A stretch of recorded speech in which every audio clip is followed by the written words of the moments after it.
Hello! So guys, Shipu Apo. So, 1 week na gumamit ako sa Shipu Apo, no? Ano siya?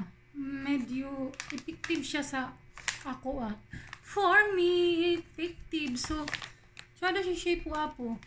Kanang gatik ko og juice sa Shipu Apo once a day lang. Once a day. Siya. Yan. So, in fairness, no, kuha naman, no, kanang parang nahayag-hayag man akong now. Wala ni siya filter, ha. Wala siya filter. Kaya wala ko ga-filter. Kuha lang siya na. Dark. Dili manggani siya hayag kayo. Kay dark siya. So, nag-take ko ani siya Shipu Apo. 1 week na siya. So far, effective siya. So, yung brand niya is Yoglo Babe. So, okay siya, okay. For me, so okay siya, no. Dili ko ga sito gani.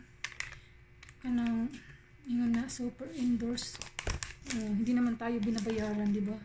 So, ganun din. Tapos, kasi nandito ako sa aming province. Ano din, parang nangingitim.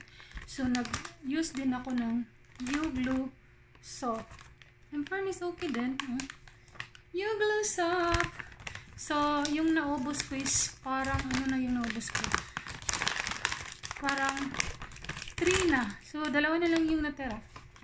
So, in 1 pack, 5 pieces. So in fairness, no, okay.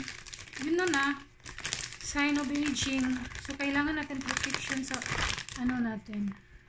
Yeah, di ba ganun talaga? So, Yoglo Babe. So far, effective siya. For me, ha. Pag gusto nyo mag-try, okay lang din.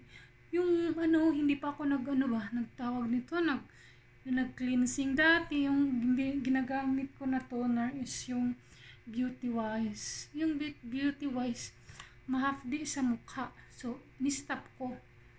Tapos yun. Tapos yung furnace, may ako, pinalit na toner.